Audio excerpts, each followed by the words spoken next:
Welcome to the Koz and Bru Show. Yeah. Ooh. Yeah. Ooh, nice. You got down with into those diaphragms with that one. I was belly breathing, man. No, I had a vacation in between the shows, so I feel pretty good. I'm a little bit waking up right now, but I said to you before the show, go easy on me, Koz. I'm gonna suck because I'm waking up. And, it's okay. I'm sort of waking up on the job.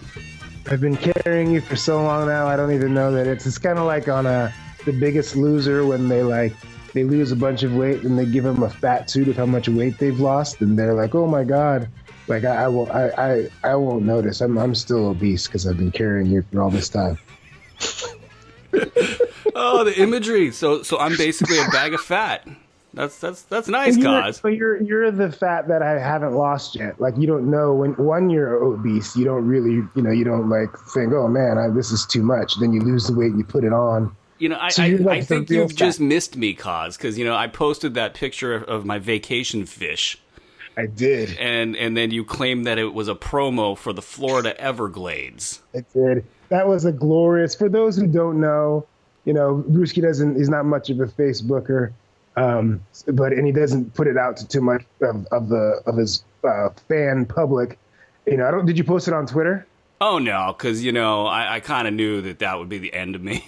Okay, yeah. So he had just a glorious... Can you imagine any time if I had a bad take? I know they don't happen very often, but if I had a bad take, like that picture with me holding the fish, that pop up every single time. Every single time. It'd be like, anybody would be like, "And we're supposed to listen to this guy?" And show the picture of the fish. I think you're just saying I look like a hick. That's what I think you're saying, dude. I don't think that avid fishermen necessarily fall into Hickville. I think that can be an aspect of being a hick, but it's you're just not saying the Venn diagram is just really tight. Yeah, it's not a guarantee. There's still a lot and then, kind of not to get on your case, but it's a little bit disrespectful to hicks to put them in the box of only being fishermen. Well, I did call all Donald Trump Jr. supporters morons earlier this morning, so you know what? So you're rolling. I'm on a roll because you know what? That dude tweeted that the GDP increase over quarter was, nobody could have thought it had been over 3, and apparently it's been over 3 many, many multiples of times. And that's where we're at, That's where we're at in this world, and we've got a show that kind of reflects where we're at in this world. And when I say that, I actually have no accuracy in what I'm saying. The show is literally a compilation of random NBA tidbits, but we do have, as you put it, the best Kawhi take on the internet today. We're going to talk Kawhi Leonard in Toronto, which is what happened since our last recording. Oh, Canada, glorious and free. You want to just keep going? No, I'm gonna stop it there. I don't want Toronto fans saying this guy butchered our anthem. So do not mess with the anthem. Anywhere, Koz, anywhere. You don't mess with the anthem because it's so incredibly patriotic. You can't possibly touch it with a 10-foot pole. No, Kawhi in Toronto. This was good. I mean, I thought, outside of LA, a super team, LeBron, all that stuff, where could Kawhi land that would actually kind of make sense? I don't know if it does or not. We'll flesh through all of that. But there's been a lot of randomness in the NBA, so I figured I would ask my good friend Koz some questions about, things like Noah Vonleh signing in New York. I knew that was a big deal. I actually texted you in the middle of the night, and I said, "Hey, did you hear that Noah Vonleh signed in New York?" And all I got was crickets, dude. Oh, I missed that. This is the game-changing move of the century. I missed that. What are your thoughts? Is he going to take New York by storm? Dare I ask what the size of his contract was? Do you have those numbers on there? You know what? First of all, Stat Boy is at the bottom of Lake Tahoe with the fishes. So I ain't got nothing. Sleeps with the fishes. Let me tell you, Noah Vonleh, I only hope is saving his money, and I hope that he can. I just don't understand. I don't know. I knew that would get you riled up. I wanted to start because the next one on the list is the Kings, and then I'll be riled up. Okay. Yeah, Noah Vonleh to New York makes no difference whatsoever to anything. I don't know if it's because they're short a big man because they don't know when Porzingis is coming back. I don't know, but yeah, that's a if you're only paying him like $500,000 or something like that, then I guess it's a good deal. But see, I'm sure they're paying more. I know how to push your buttons, Koz, because he's completely worthless in the NBA landscape and not worth talking about. But now I've got you upset, so I'm happy. A little bit of payback.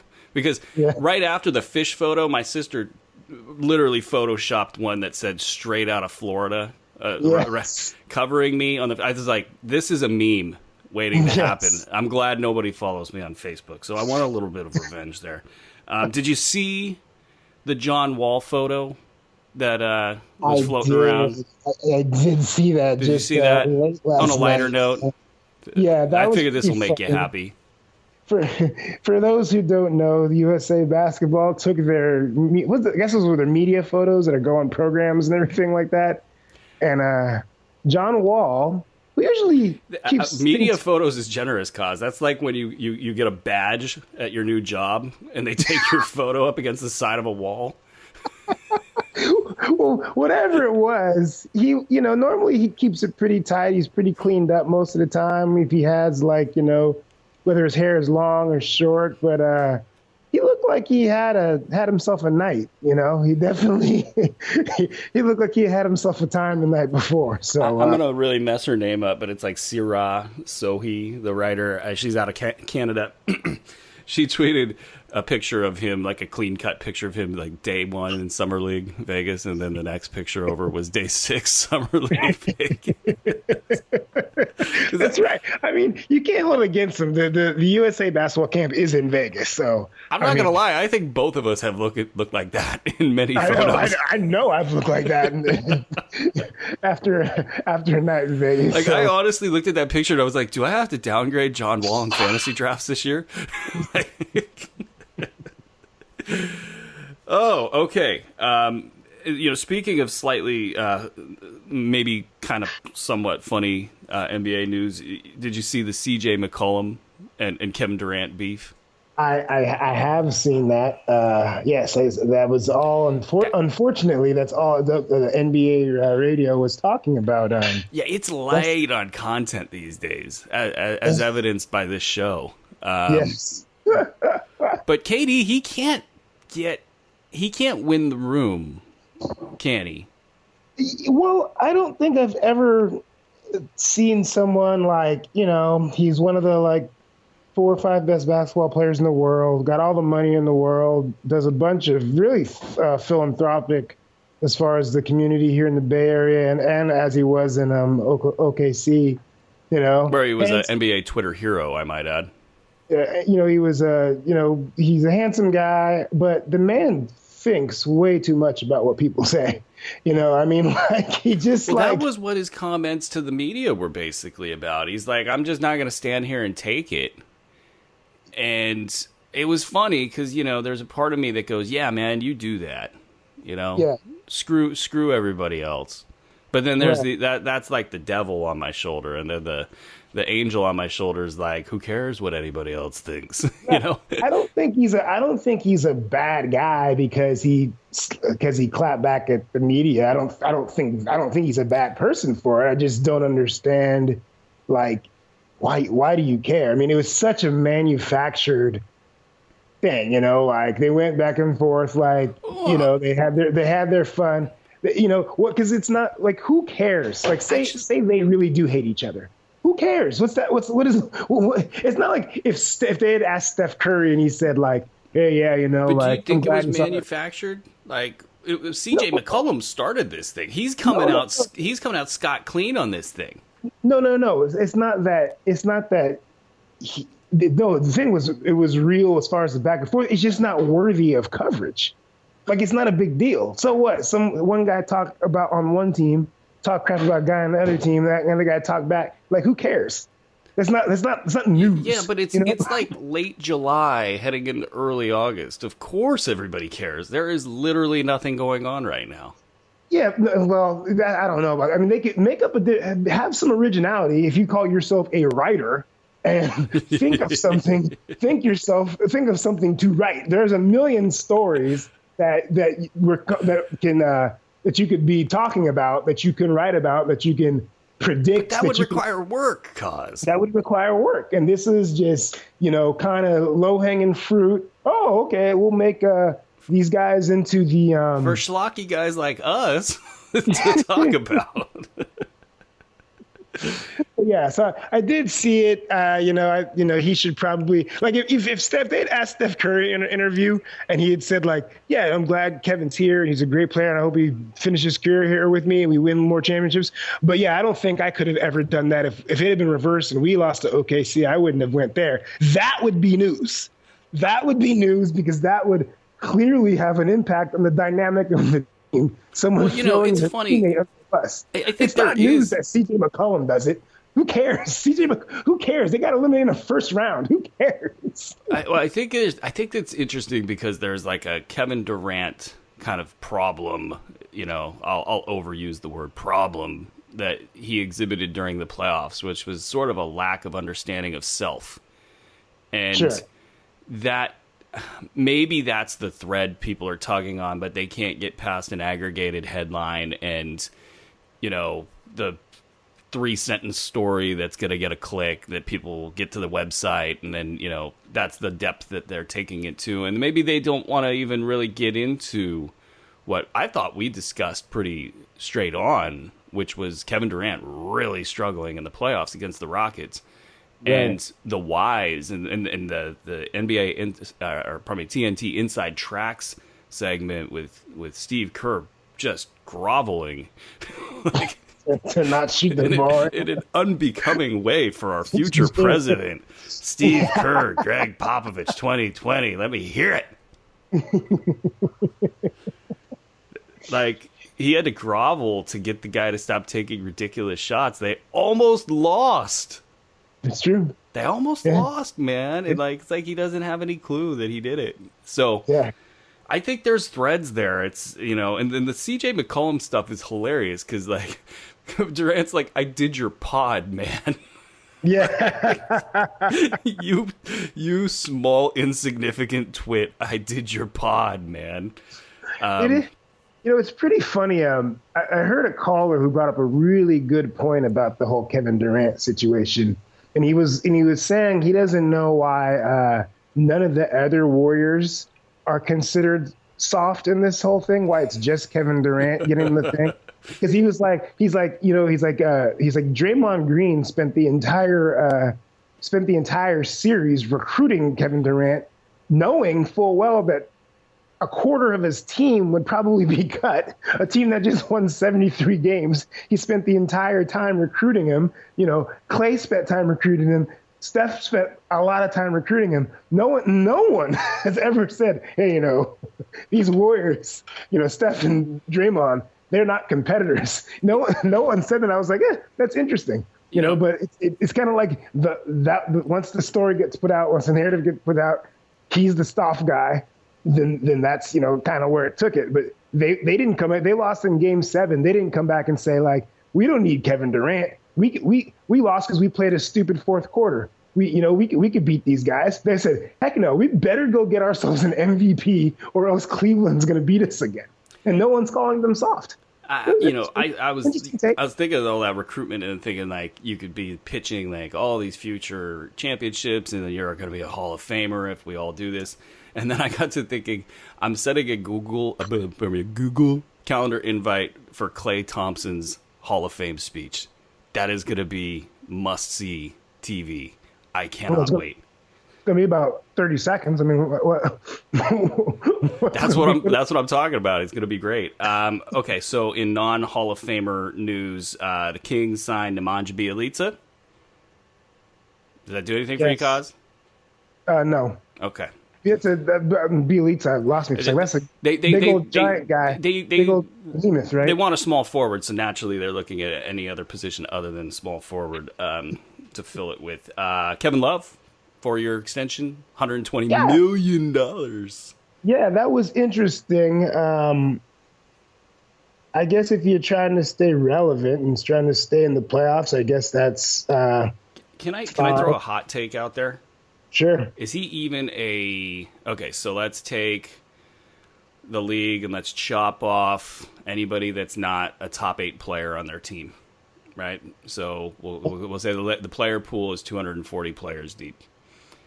Is Kevin Love, is he, I'll just say right now, he's flat out not a top 60 player in the NBA. I disagree with that. Yeah. Okay. All right. That's where we're at. Yeah. No. Yeah, I wholeheartedly disagree with that. Kevin Love, I think is a good player. I think this is I think where everyone gets after it is his liability on the defensive end, but I think half the game. We just had the game, but stop making big guys switch. I mean, this is a complete coaching issue. Don't put Kevin Durant or Kevin Love on little guys. Why do we keep calling him Kevin Durant, dude? I don't know. I got Durant in the mind. I don't know. I've been hearing him. I mean, seriously, he couldn't defend a parking cone, or he's that bad. He was able to defend Steph in the fourth quarter of that game 7 pretty well when they switched him on there. So he will always have that. He has his moment. Like, it doesn't matter. He could be as bad as Zach Randolph was on defense last year. He could point to that moment. No, I think that there's a lot of guys that are as bad as him on defense. I thought it just is on a bigger stage because it's playoffs. But how many times can anybody with his foot speed be successful when you're going against freaky 2 guards and point guards every single possession? And your coach, well, I know he's beat you 9 times in a row, but I guess we'll just keep on switching. I think there's you don't put any of that on the coaches. You don't. Oh, of course, no. We do successive episodes on the issue of switching. Like we are the only media people that are complaining about that. Actually, there's a few of you, but there's definitely not enough. Right.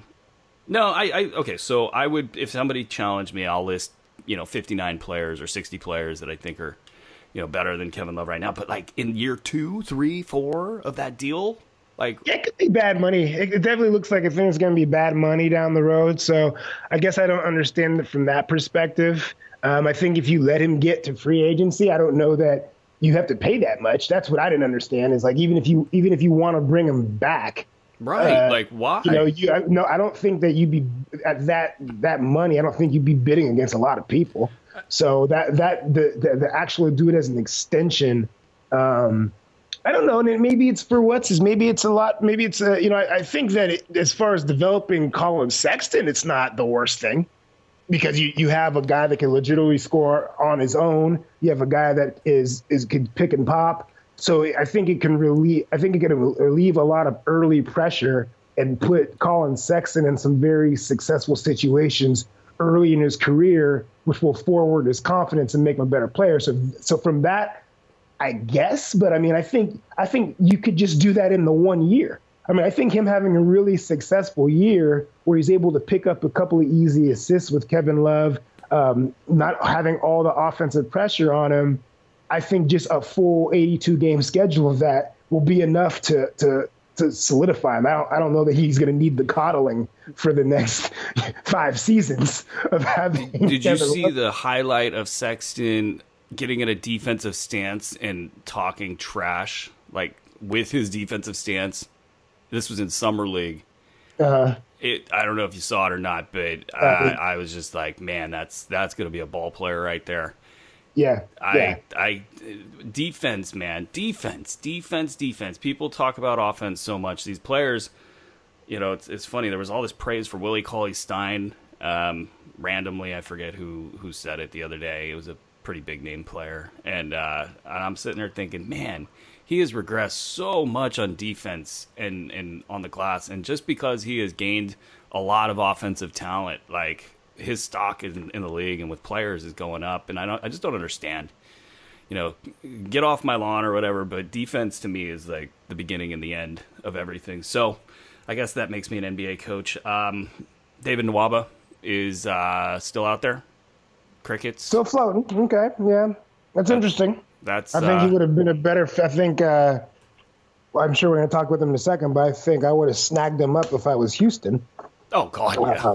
I mean, that to me, I mean, well, and we'll talk about them in a I've second. tweeted at Daryl Morey multiple times about Rashawn Holmes, and Rashawn Holmes got traded to the Suns, so I'm a little concerned just because it's the Suns. But the Suns, he got traded to the Suns. I thought he was a free agent. No, he had another year on his deal. So the Sixers traded him, and there was this most excellent podcast where I think it's at Sixers front office, where Rashawn Holmes' mom, who's a doctor, I think both mom and dad are doctors, and they're just really fascinating people. They've liked a lot of my tweets. I'll put it that way. Does that increase their stock in your view? Oh yeah, yes. When the parents, you could always tell when players are kind of beneath the radar in the NBA when they're favoriting my tweets.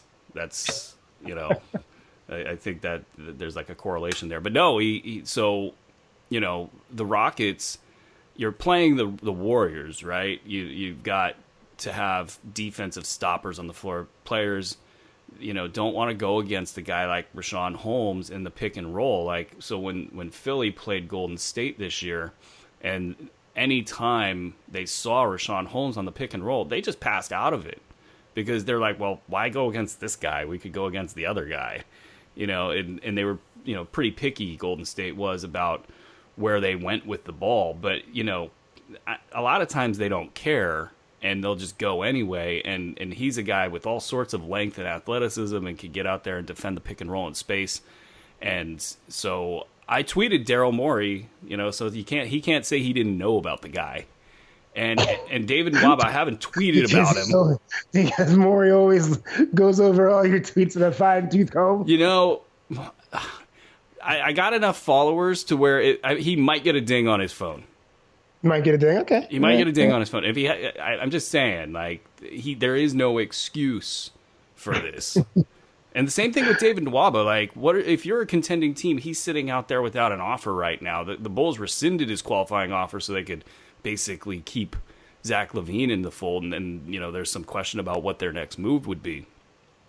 I'm just a little shocked. I mean, players like that. I think you're higher on Holmes than I am. I mean, he's very limited offensively. For as good as a defender as he can be in those situations. I don't think so. I disagree with that. Okay, well, I mean, I've never seen it. Every time I watch him, he had in his peak last year, which I'm doing the air quotes right now. He maybe even against the Warriors, there was a time at the end of the game where he had the ball and basically all the passing options were swallowed up, and he literally took 2 dribbles to the rack and under control got an and one. So the dribble drive is obviously not his game, but he's a capable shooter. He's a funky shooter. I mean, his shot looks really weird, but he's a capable shooter, and around the rim he's got decent touch. So and obviously you can jump through the roof and do the the vertical game just fine. I would say with Clint Capella, which is something not even on our sheet here, but he's hanging out there without a deal right now. I kind of like him stacked up to Clint Capella, but that's just me. That's just me. But you think higher of Clint Capella than I do too. So that's you think much higher of Clint Capella than I do also. So that's fine. I mean, he's a little bit longer, Capella, but yeah, they're about the same to me. Quite honestly, they're about the same. They're offensively limited guys that if they aren't in ideal situations, aren't going to put many points on the scoreboard. I'd rather have an offensive limited guy that has some capabilities, and Holmes can shoot from 3. So there is that. I mean, he's not a dead eye or anything. He's not even a league average shooter, but he can hit the 3. I'd rather have those guys knowing that they're not going to be uncorking a bunch of inefficient shots. They know who they are.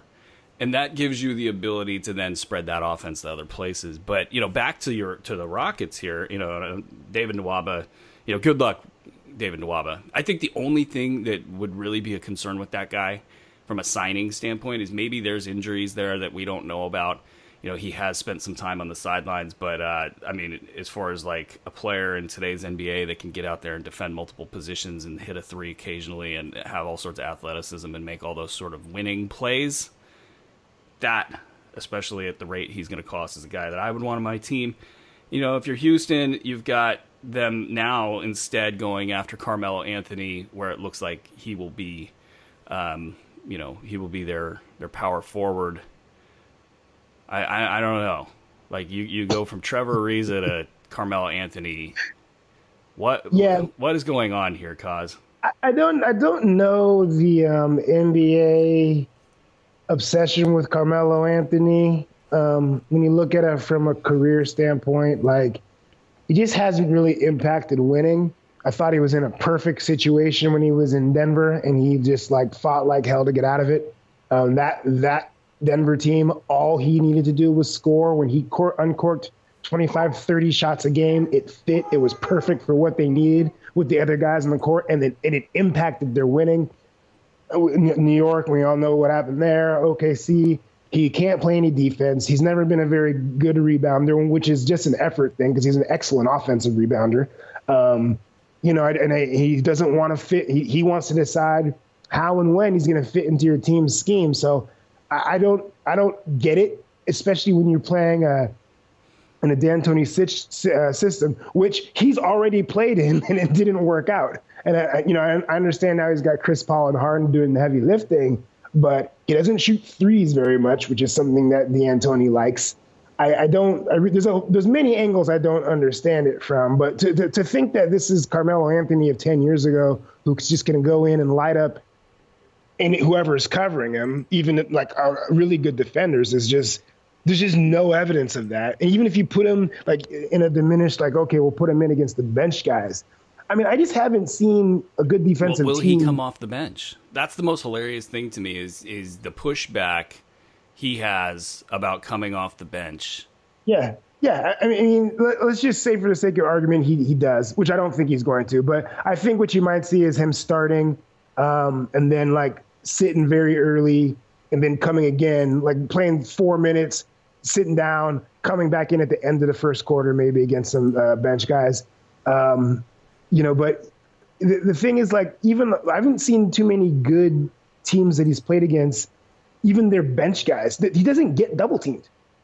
He just doesn't get double teamed. He's not good enough. He doesn't have the lift to post up hard, have that turnaround or fade away and jump over guys and knock their shots down at a high rate. So he doesn't really impact the game that much. So I could be wrong. Maybe playing with Paul and Harden will get him so many open shots that he can do something with it, but I just don't see it. And then defensively, he's a sieve, a complete and total sieve.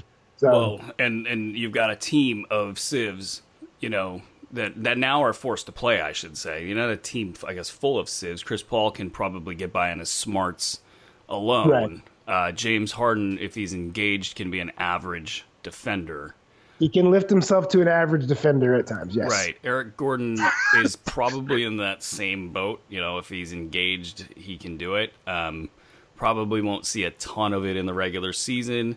No. James Ennis comes on board, and Ennis has been on our radar for a while, at least in fantasy leagues, not because of his stats. The stats never came, but when he was a rookie, he came across from Australia, had some good numbers over there. But it really fit the profile of an athletic, sort of 3-and-D guy. But he'll be thrust into some big-time minutes, and then P.J. Tucker's going to have to do a ton of heavy lifting. And what I worry about with Tucker is I don't think he can cover threes anymore. I think it's asking a ton of that guy to get in there and cover a small ball three. He's gonna. Yeah, I mean, I think in the playoffs he'll be fine, like covering a smaller three. Like he can gear up for that, but he's just up there in age, and he's a heavy dude. So is your part of your concern? Is it that do Ryan the Houston Anderson Rockets has to play? Well, do the Houston Rockets have a chance of winning without the number one seed? I don't think they have a chance of getting to the Western Conference Finals. Like, I'm really, I mean, I guess chance is a strong word, but like, they're gonna have to play a very flawed team, in my opinion. Because looking at their roster as it stands right now, this assumes they can get Clint. I guess they'll get Clint Capella back no matter what, because no team out there really has any money to sign him. But you're looking at Capella for however many minutes they're going to play the guy, 30 minutes a game, and then after that, you just have this dearth of really true, legitimate power forward options where you got Carmelo Anthony, Ryan Anderson, PJ Tucker will slide over and play the 4 quite a bit, and that is it. At that point, and then you're putting James Ennis in a position where I think Ennis he's gobbled up NBA minutes in the past, and not done anything statistically with them. Right. But it seems like in this kind of a configuration, teams will sell out to make him score, to make him be a playmaker. So you're just putting a lot of pressure on James Ennis. And then, of course, you have Chris Paul, who could easily get injured. And, I think they have that covered in the regular season because Eric Gordon and James Harden can handle the ball handling duties. Gordon's not exactly a spring chicken. He's been relatively healthy, over say the last 2 years, but 2 years, that's they're just thin. And in a playoff series, I think with a team that's well coached, if you have Ryan Anderson on the floor, you're in a blow by situation every single time. If you have Carmelo Anthony on the floor, you're in a blow by situation every single time. That gets tough, man. I know they got good players, but I'm not saying they're on the they're not the number 2 team in the West. Even no matter what their seed is, you don't think they're the second best team in the West? No, I'd probably take Utah over them. Yeah, and there's probably a team out there that I don't know about right now, that will probably make themselves evident in the middle of the regular season that I would think, and of course Houston can add something, during the middle of the season as well. We don't know about that, but when you start putting Carmelo Anthony into big minutes, I think that's a recipe for disaster there. Aye. I got a little rant there. Yeah, we'll see. I don't think regular season. I don't think any of that stuff's going to matter. It's hard for teams to pick on a guy like really just leave Ennis alone. They don't really do that. But those are the things that playoff teams do. After game 1, you hone in, the calls. You just heard them 2 days ago, and you make Ennis shoot a bunch of threes. You have Carmelo Anthony and Ryan Anderson in every single ball screen. If teams are smart enough to do that. I think they are. I'm interested in a team like Utah if they can make that kind of jump, but it's going to take more than just. I don't think they're going to go, 50 screening rolls with Donovan Mitchell. It's going to take some other guys to have the guts in those kind of. Smoking Joe. Who? Smoking Joe Ingles. Come on, man. Smoking Joe. We'll see. He's a good player. I don't know that he will consistently, given every opportunity, do that. I think he's a really good player. Off the ball, he'll do it from time to time. But to beat a team like Houston, even with their flaws, it's going to take everybody. It's going to take him. It's going to take Royce O'Neal. It's going to take all those guys to be like, every time I see this guy, I'm green. Every single time. And then the playoffs, that's what separates really good playoff performers. It's funny how this morphed into a Western Conference who's gonna be the best discussion. Well, we said specifically there's a Kawhi Leonard discussion that we're about to embark in on. But I got a little excited as I was like, wait a second, I haven't even thought about this. Who do I like in the West? I'll say this: the West, for everybody that apparently went from the East to the West, which is a thing that happened. I guess the team I didn't think about was LA, the Lakers. I just didn't want to say it because I didn't want to seem like a homer. Well, it's funny because the Lakers' offseason was so great yet so bad.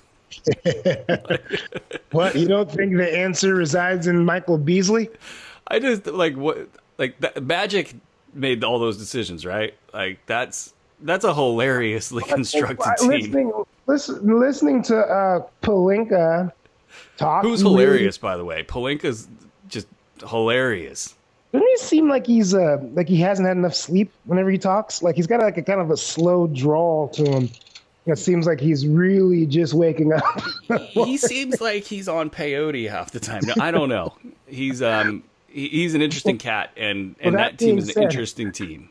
That being said, Peyote Palinka was talking in great detail about how when they looked at the Houston series, they looked at the Tuckers and the Arizas and the Capellas, and they just thought toughness, and that was their reasoning for Stevenson and Rondo.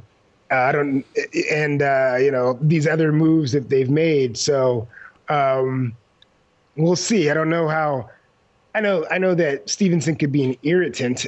I wouldn't know. I don't know how much I would say he's a tough, player. I don't know Rondo. I don't know. I know Rondo thinks he's the best player in the court, which has its. What I think is really interesting about Rondo is kind of the rehash of playoff Rondo. Like, to me, it's such like low hanging fruit to look at the energy stuff that Rondo does, the irritant stuff, and to just say, "Oh yeah, this guy is obviously a plus on the court." Yeah. Like, it's way more nuanced than that. Yeah, and it's really funny, especially considering like last year. Like it was so clear, like, okay, dude, you just got done with Lillard and McCollum, who can't play defense on my 4-year-old. And then you look like playoff Rondo, and then you go to the Warriors and you are absolutely useless. You bring nothing to the table whatsoever. He reminded that pitcher from Major League One that like relied on purely like Vaseline under the cap, right, to get by. But people still, then the Lakers pick him up. And I was like, oh, yeah, playoff Rondo. Yeah, it's great. It's like, didn't you watch the playoffs? Like, you saw what happened when he played against the JV team, and then he went to the varsity. And the Blazers were so bad in that series, just so poorly coached, so poorly executed. It's funny because we didn't get to touch on C.J. McCollum. Like, I kind of wonder if eventually, and I don't know anything, and I haven't even really heard anything, but just, the way that CJ got his numbers 2 years ago and the way that Dame got his numbers last year kind of took some of that back. And the way they have no cohesion on the court whatsoever. Like, that can't last long term. Like, I don't think I have a tough time thinking they're going to make the playoffs this year. Everyone keeps saying they were a 3 seed. But 3-9 was only 3 games. It wasn't like they were like so locked in there. They were 7-8 games behind the Warriors at 2, and Houston was another 7 in front of the Warriors. So like between 3 and 9, really 3 and 10. I think between 3 and 10, you had about 6 or 7 games. That's a for what they've done and for how they seem to be regressing. I don't know. I have a tough time. If you think LA is in, they're the one team that I think is out. If you think Denver might come in, I just have a tough time seeing them. I think Denver is well positioned to be good. But yeah, no, it's with CJ, it's interesting. Like I thought when he said what he said to Kevin Durant on Twitter, I thought, this is just another example of this guy not really maybe getting it. Like, why are you going to put him out there on blast like that?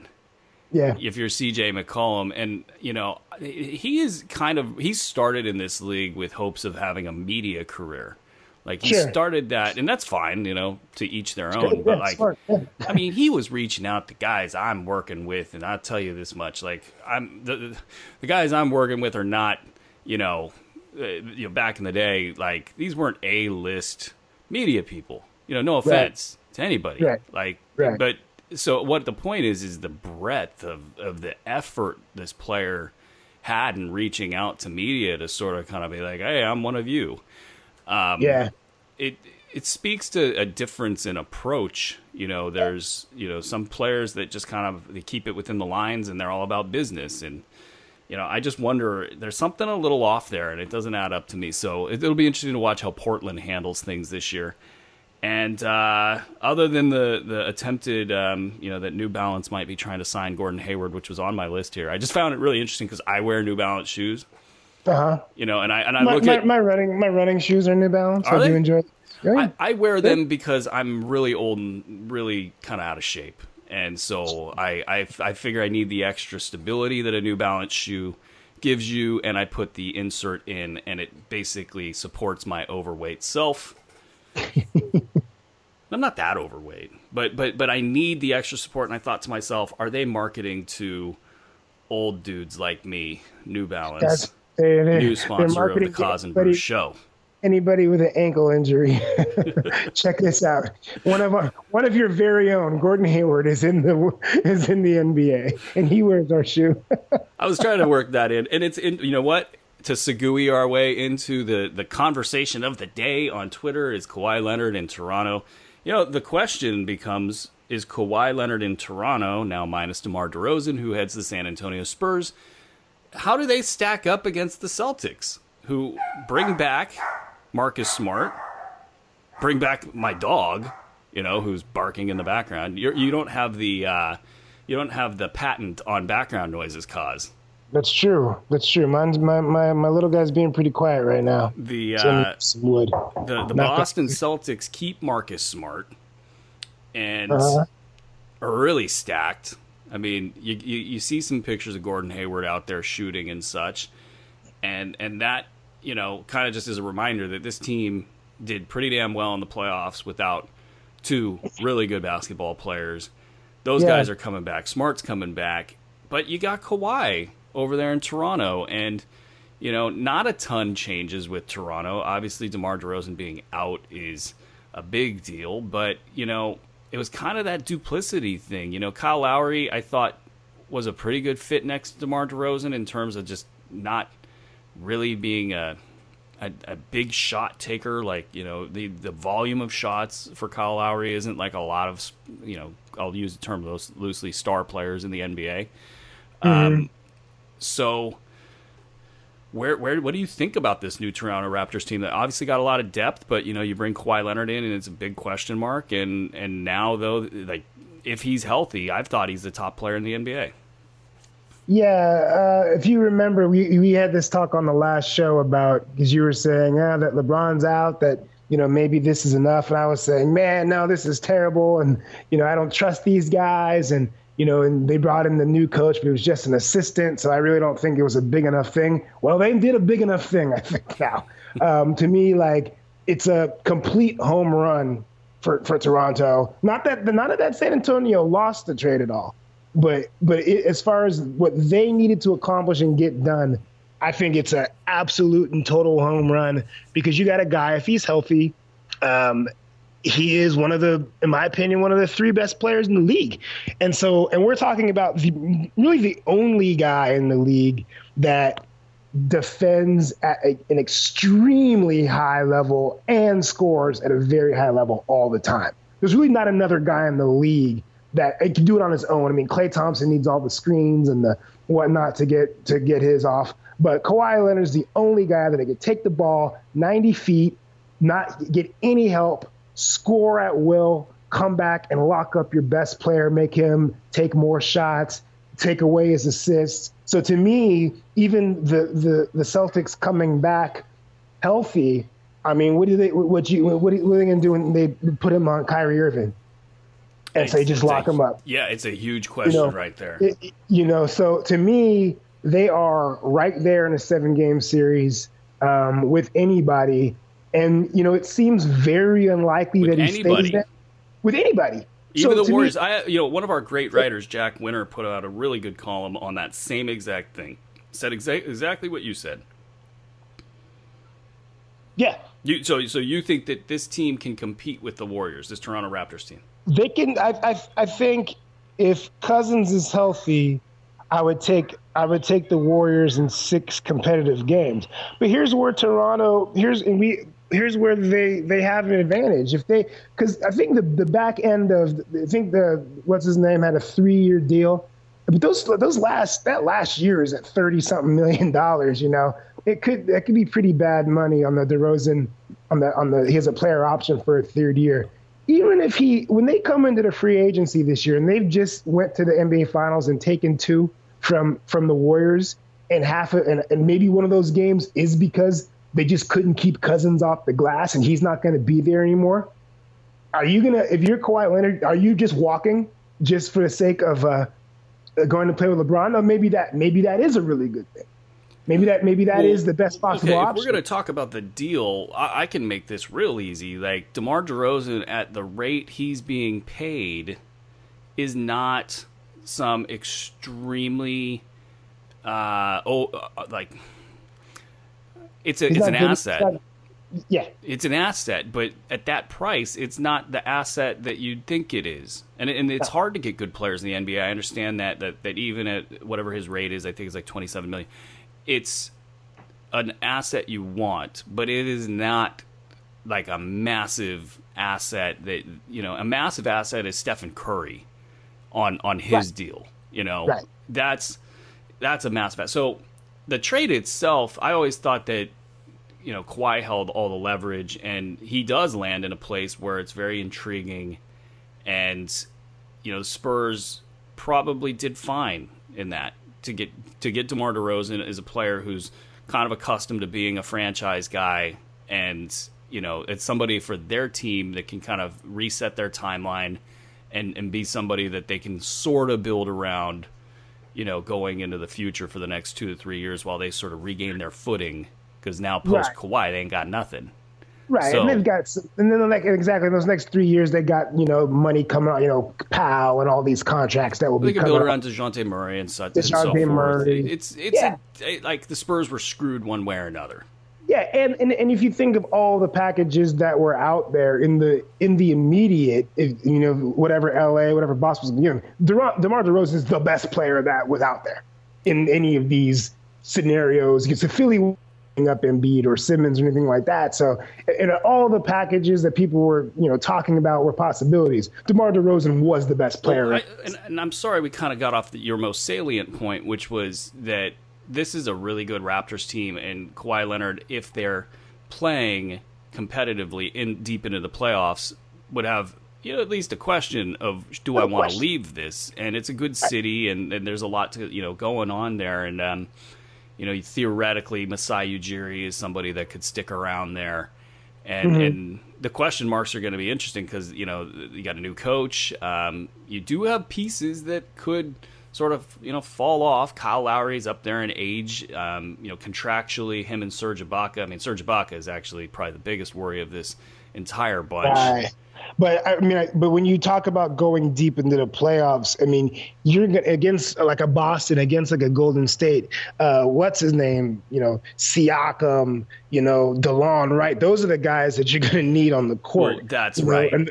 So it's like these, the Ibakas, the Lowrys. If they're not up to snuff, you need those long athletic guys. Lowry, I think, can hold his own and he's crafty enough, but he just sometimes doesn't show up, But that's where I think a guy like Van Fleet does show up. Yeah, exactly. Yes. I think Van Fleet he's not as good as Kyle Lowry necessarily, but next to Kawhi Leonard, when Kawhi's doing the heavy lifting and all Van Fleet has to do is be aggressive and smart, then he is as good as Kyle Lowry.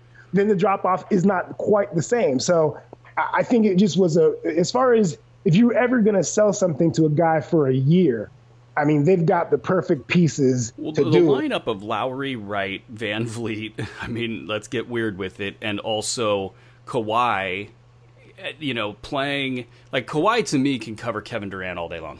Like, sure. I don't, Kawhi, like Kevin Durant would have nightmares about a series where he got matched up one-on-one against, the Kawhi Leonard getting matched up with Kevin Durant. So that's interesting to me because Kevin Durant would play 4 in a lot of configurations against Toronto. I think the Warriors would probably want to go big against Toronto and force guys like Jonas Valanciunas and Jakob Poeltl on, and I think I just called him Jacob Poeltl. He's gone.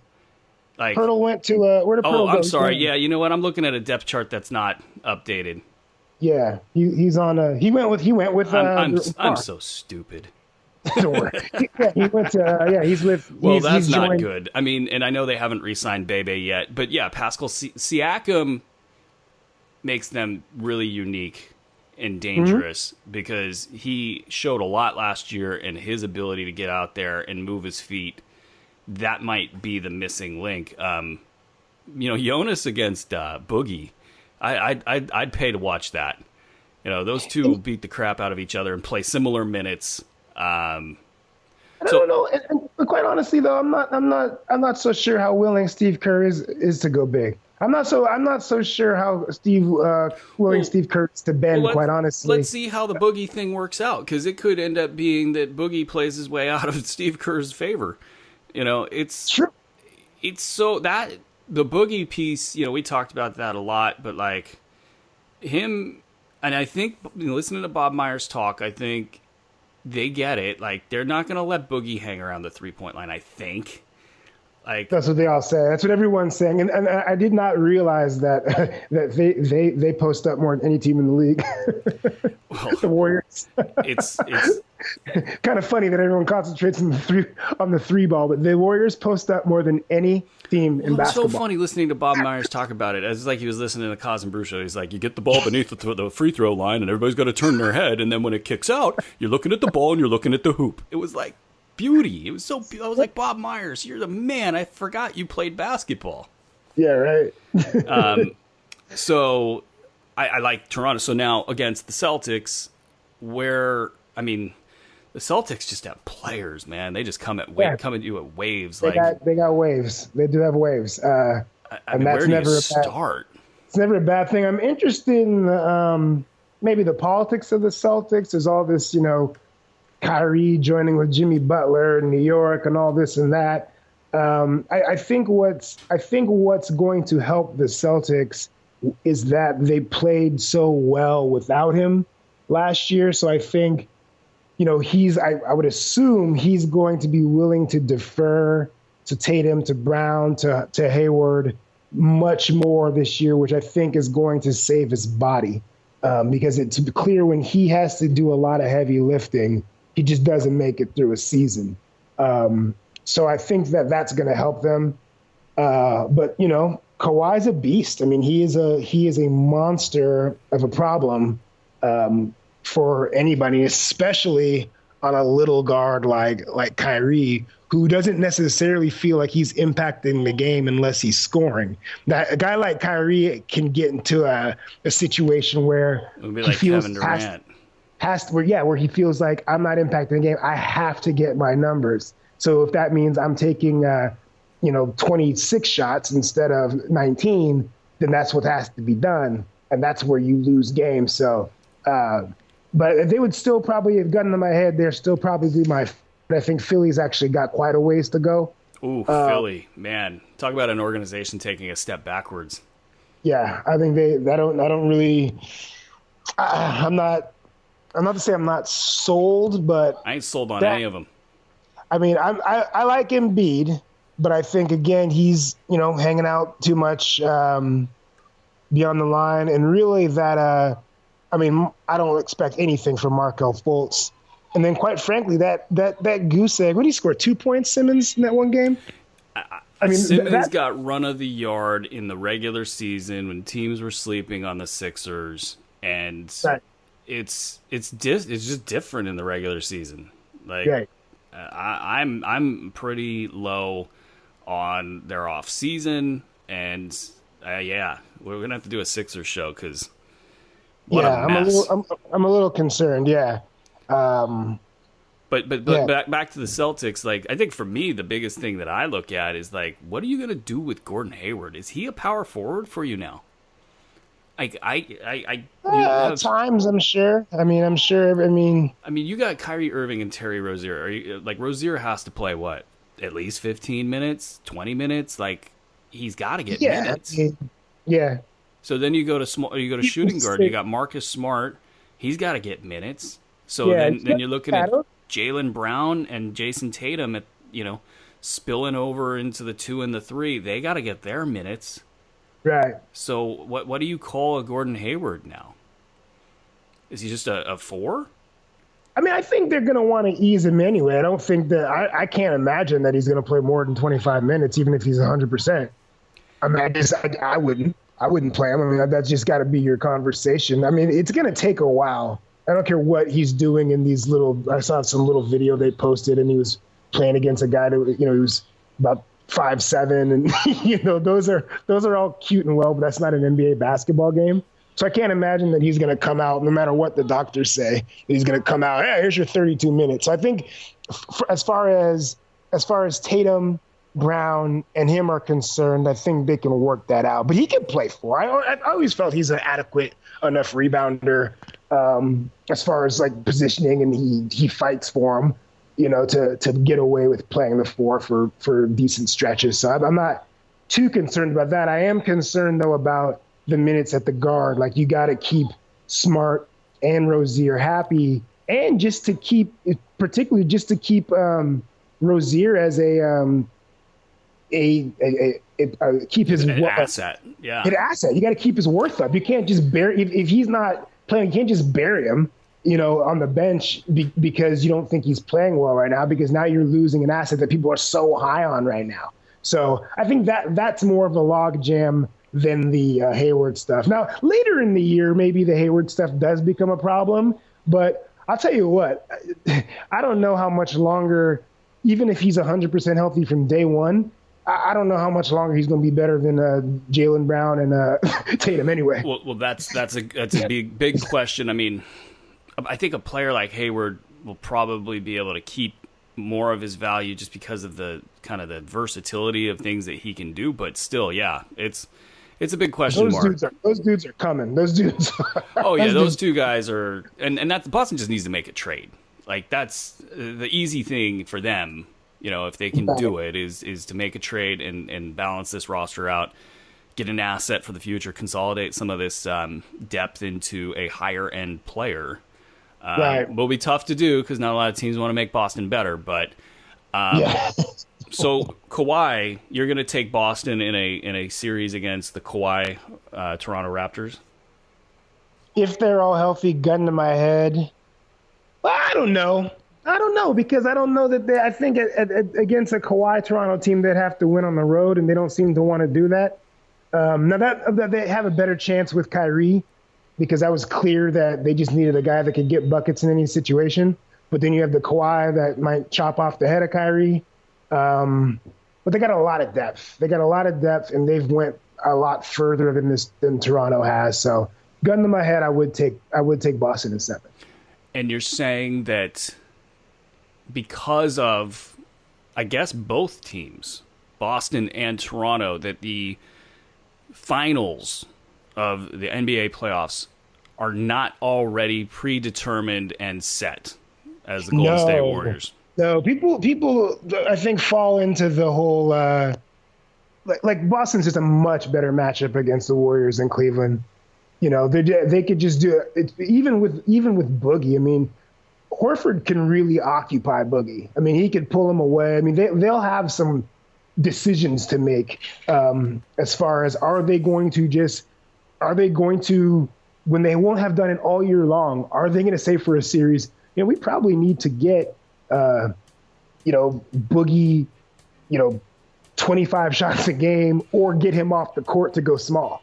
Because that's going to be their choice against Horford is we're going to say, okay, you can go ahead and kill Horford, or we're going to get you off the court and go small and try to get Horford off the court. I think this whole thing hinges on, can they teach him, Boogie, how to catch a post-entry pass and be patient and just make a move and go through the rest of the league. If they can teach him that, and then the quick kick out like that. Yeah. Because that's not something he does. He does not do that. He does not catch the ball. He started to do it a little bit in Sacramento. Like, there was a time when he could catch the ball on the right block and sort of look over his shoulder and, spin out some nice passes for 3-point shots. Like, right. But that went to crap right away. You got to do it. I mean, I watched a lot of Patrick Ewing growing up, and I never thought of him as a top flight passer out of the post. But I was watching some highlights, and I was watching a couple of games the other day, and he was great at it. He didn't necessarily pick up assists, but he was great at getting the ball out to the right spot, and then started the swing and them knocking down the open jumper. But that's something you just got to do but he was getting the ball on the block from the time he walked into Georgetown to time he walked into New York. And so you get good at it that way. And he hasn't done that. Boogie hasn't done that in a while. So it's going to take some time. But if he gets that down, yeah, then it's a whole different ball game for them. I worry about Draymond Green and lack of athleticism. It's going to hit at some point, and it's going to make him, even with all of his instincts that he has, it's so hard to do what Draymond Green is doing right now. You know, to be able to cover the 5 effectively and also be able to cover the 3. I don't think he can cover the 2 anymore, and I don't think he could. I know he can't cover the 1. It could be interesting if the Warriors lose that linchpin of success, which is Draymond Green. If he becomes somewhat normal on defense, it's going to be tough. I don't think it's going to happen this year. Yeah, I think he can gear it up. And then I think he's going to gear it up anyway in a contract year anyway.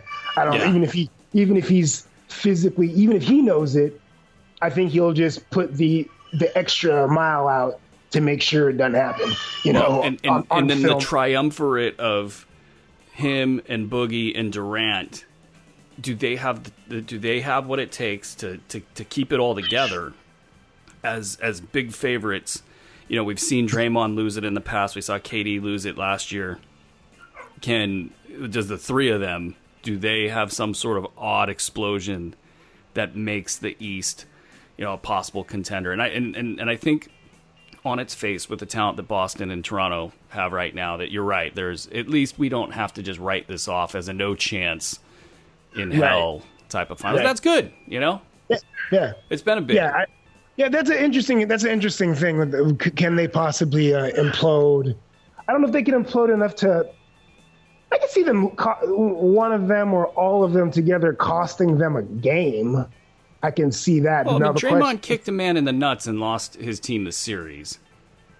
I mean, yeah, I mean, like anything to me, anything is possible. After watching that, anything is possible. Right. So we'll see. We'll see. It's possible. I am interested. I don't, because I think that there's a certain Boogie brings a very interesting dynamic to it. And I think he's got to understand that he's kind of playing for his life, right? So you would think that, but you'd think that he would be the best possible version of DeMarcus Cousins. We're gonna find out, right? I mean, absent like playing with LeBron, which I'm not even sure would do the trick, or playing with Greg Popovich, which I don't think Greg would do that. Having somebody tell him to stay on the block, I don't think it gets much better than the Warriors, Steve Kerr, you know, and an organization that would be committed to that. Now, assuming that's all true, I don't know if that's all true, but this would be the situation where that happens. If it doesn't happen, then I think you're right. He is playing for his NBA life, and it's going to get ugly out there quick. You know, he's a big dude, but coming off a big injury. Yeah. That's, you know, if you're not willing to bang and you're a 3-point shooting, like, you're not quite as good as Arvydas Sabonis as far as like a passing big man. Like, what are you? Right. Yeah, it's going to be interesting. But I'm rooting for Boogie because I think, you know, this is a guy that's you know, you kind of root for people who have their heart on their sleeve like that, even though he's completely, you know, ass backwards about how he goes about a lot of different things. He's got a big heart, and you kind of just root for people like that. I don't know. I mean, I appreciate I completely appreciate what he does off the court. I mean, there's no doubt he is one of the, you know, kind of standards as far as being a philanthropist. He just cares too much. Yeah, but I mean, at some point, I'm sorry. You got to reel it in. Yeah. Your behavior is on you, of course. Yes. No. You know, there's guys that, you know, I was listening to them talk about Carmelo Anthony the other day, and the guy was like, well, you know, when he has a guy like CP3 who he actually respects, you know, I think he'll do things different. Like, who the hell are you, Carmelo Anthony, to talk about you don't respect a certain person and that's why you chuck up 40 shots a game? Like, give me a break. Give me a break.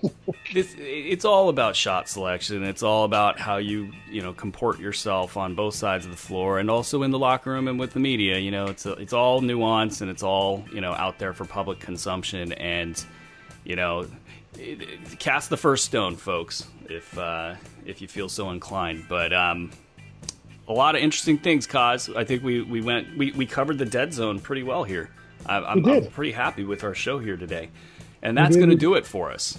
You can find all of our stuff online at www.hoop-ball.com. You can follow Koz's tweets at, twitter.com, KOZANDBRU Show, and on Facebook, facebook.com/KOZANDBRU Show. Another one's in the books. Peace. Good evening. All right.